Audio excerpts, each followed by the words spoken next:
Yo, bonjour la famille, j'espère que vous allez bien. Moi, c'est Nietzsche le Catalan sur votre écran. Alors les éléments, je sais que hier, ça a été très difficile pour nous de regarder cette purge-là, de regarder cette rencontre aussi médiocre soit-elle du FC Barcelone et de Ronald Koeman. Mais aujourd'hui, je vais répondre à vos questions et ça se passe bien évidemment sur mon Instagram que je vais afficher. Je vous invite à aller me suivre sur Instagram, abonnez-vous et de temps en temps, je vais ouvrir des débats, je vais poser des questions et on va y répondre bien évidemment en vidéo. Donc les gars, vous me connaissez bien, vous savez que je ne peux pas commencer une vidéo sans dire ce mot-là. Donc on va y aller. Générique.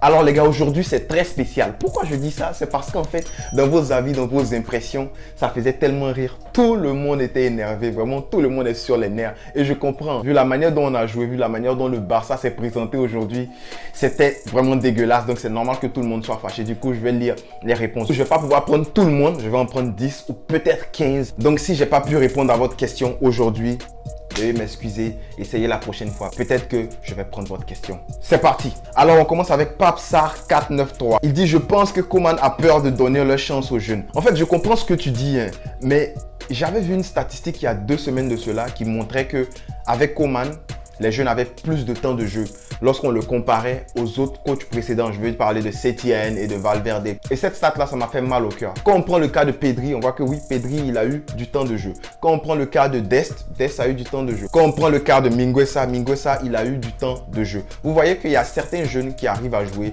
mais il y a d'autres qui ne jouent pas. Et c'est pas expliqué de la part de Koeman. Du coup, nous, on se pose des questions. Donc, je te comprends. Cette statistique-là aussi, je la comprends. C'est une stat et vous voyez que Pedri joue. Mais aussi, il y a des jeunes qui méritent de jouer qui ne jouent pas. Exemple, Riqui Puig. Et je vais en parler dans les prochaines questions. Il y a des gens qui ont parlé de Puig. Riqui Puig ne joue pas et Koeman nous explique pas ça pourquoi. Pourquoi Riqui Puig ne joue pas? On est dans un match, il faut apporter de la percussion, il faut apporter du tempo, il faut un métronome, il faut un gars qui va casser des lignes, balle au pied et avec des balles plombées dans le dos de la défense. Riqui Puig sait le faire, il sait changer le jeu, il sait faire tout ce que Griezmann fait là. Il sait le faire. Pourquoi Koeman ne le met pas? On n'a pas de réponse à cette question-là. Donc je comprends. Oui, j'ai l'impression qu'il a peur de faire jouer les jeunes. Gavi, Nico Gonzalez, les gars entrent seulement quand il y a des blessés. Les gars entrent seulement quand Griezmann veut sortir. Ça, c'est quoi ça? Faut faire entrer les jeunes, hein, Koeman. Faire entrer les jeunes. Tu as peur de quoi? Ok, il y a Ibra M10 qui a posé 2 questions. Je vais en prendre une seule aujourd'hui. Il dit, Depay le pauvre, il est seul. Comment on va faire un LDC avec un Gris ou Braithwaite? Il ne sert à rien. C'est vrai, Braithwaite sert à rien. Et vu qu'on attend moins de Braithwaite, normalement, c'est lui qui doit nous surprendre. La preuve en est que lorsqu'il marque un tap-in, tout le monde est content.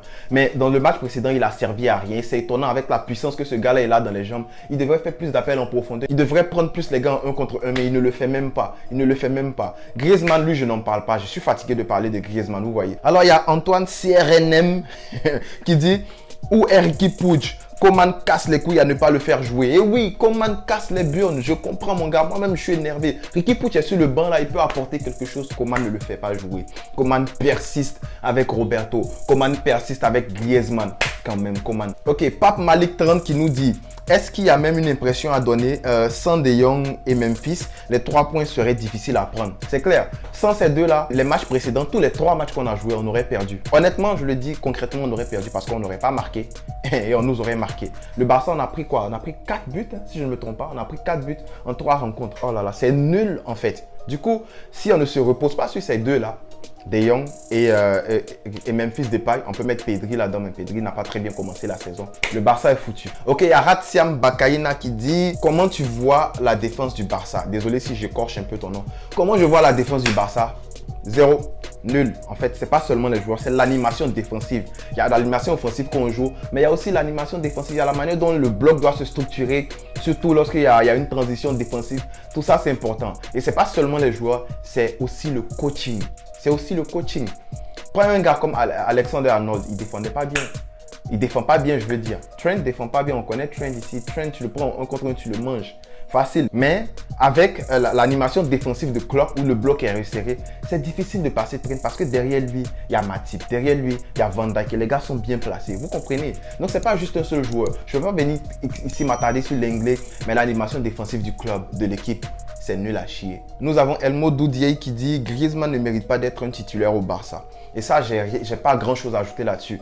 Effectivement, avec ce qu'il a montré là, il ne mérite pas d'être titulaire. Il est titulaire à cause du statut, à cause du montant qu'il a coûté, à cause du montant qu'il continue de coûter au FC Barcelone. Je pense, je ne sais pas si Coman aura les tripes de le mettre sur le banc lorsque Dembouz et les autres seront là, mais ça va être chaud. Griezmann n'a pas sa place au Barça. Je préfère mettre un Demir qui a coûté rien du tout, qui a coûté 10 millions d'euros, que de mettre Griezmann. C'est étonnant parce que le gars qui nous a coûté le plus cher, il ne sert à rien, à part faire des tacles. Arrêtez. By Steph qui nous dit Griezmann devait sortir à la mi-temps. Même Gavi, Demir ou Coutinho auraient apporté plus que lui. Je suis d'accord que Griezmann devait sortir à la mi-temps, mais dire que Coutinho aurait apporté plus que lui, je ne veux pas me lancer sur ce débat-là encore. Je vois les gens en commentaire dire « Oh, Coutinho aurait fait mieux, Griezmann aurait fait mieux ». Coutinho à son niveau, à son haut niveau, là, on sait de quoi il est capable. Coutinho, c'est un gars qui est très fort. C'est un gars qui est très fort. Au moins, Coutinho, c'est un gars qui élimine en 1 contre 1. Griezmann a déjà dribblé qui? Personne. Mais je ne sais pas si Coutinho aurait apporté plus que Griezmann. En tout cas, j'espère que lorsqu'il va venir, Coutinho, il va apporter plus que Griezmann. Mais parlons de Demir et Gavi, mais c'est fresh air. Quand Gavi il entre là, c'est fresh air. Ça rafraîchit l'équipe. Alors, il y a Noumak Pemich qui dit « Penses-tu que sur la durée, le Barça peut tenir ?» Gars, ça va être chaud. Honnêtement, je suis supporter du Barça. Je vais toujours supporter le club là. J'adore les cuissons du Barça. Mais ça va être chaud. Avec Coman sur le banc, ça va être chaud. Cette équipe-là, tu la donnes à Nagelsmann, tu la donnes à Klopp, il va te sortir quelque chose. Tu comprends? Il va te sortir quelque chose. Une identité au moins. Même si tu ne gagnes pas une identité au moins. Coman, à la fin du match, tu joues au Barça, tu mènes. Tu fais sortir un attaquant, tu mets un défenseur. Et ça, on avait parlé le match précédent. Coman continue de répéter. Il est très entêté, ce coach-là. Coman, je l'ai déjà dit, c'est pas un bon coach. Donc, sur la durée, avec un coach comme ça, je te dis direct là, ça va être très difficile. Alors, il y a Barça FR92 qui dit pourquoi Coutinho n'a pas joué le match. En fait, je pense que Coutinho n'a pas joué le match parce que, bon, le match, il était déjà gagné. J'espère, je mets ça en griffe, parce qu'on nous a malmenés. Mais le match, il était déjà gagné et Coman n'a pas fait vite ses remplacements. J'étais Coman, j'aurais fait le remplacement à la mi-temps direct. Griezmann, Coutinho. Mais il n'a pas fait. Du coup, Coutinho qui va s'échauffer, il reste 10 minutes. Pourquoi le lancer pendant ces 10 minutes-là, sachant qu'il y aura un break, il a le temps de s'entraîner. Il aura le temps dans le break de continuer à travailler son état physique, sa technique et puis de revenir, de toucher le ballon et tout, de prendre encore plus de confiance. Pourquoi venir risquer ces 10 minutes-là? Vous comprenez?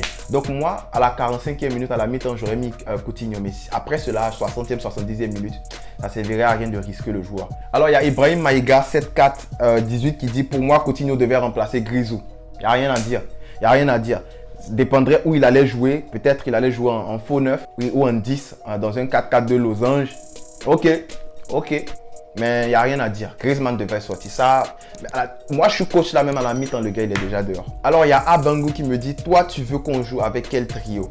Ça dépendra. Ça dépendra du match en fait.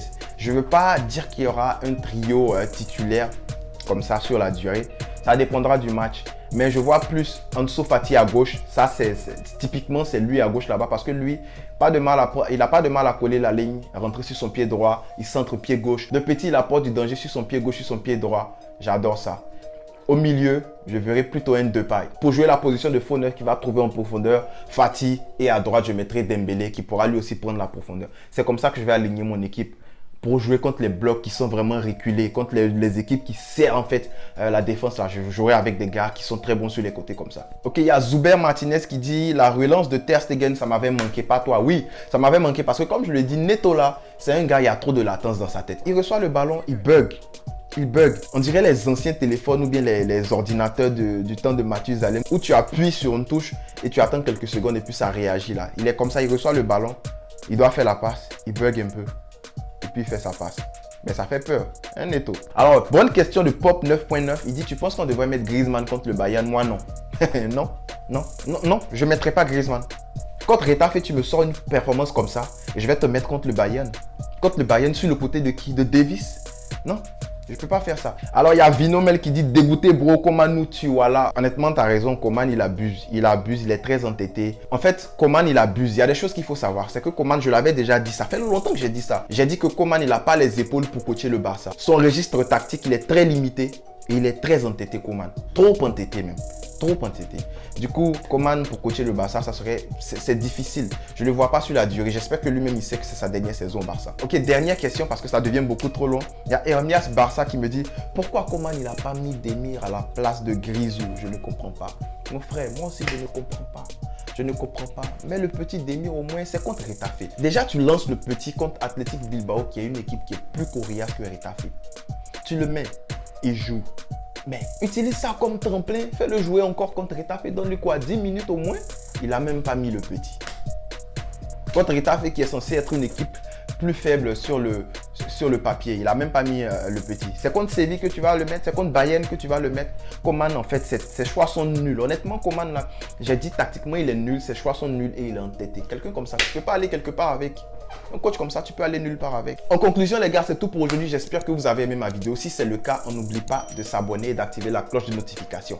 Si vous n'êtes pas encore abonné à mon Instagram, allez le faire parce que c'est ce genre de vidéo-là qu'on va faire durant l'International Break. Lâchez-moi un pouce bleu si vous avez aimé et mettez-moi en commentaire ce que vous pensez qu'il faut faire pour pouvoir battre Séville et aussi battre le Bayern parce que c'est très important ce qui arrive là après le break. Donc, on s'attrape dans une prochaine vidéo.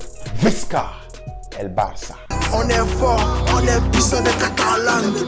Niche le catalan, niche le catalan, niche le catalan, niche le catalan, niche le catalan, je répète, niche le catalan, niche le catalan, je répète.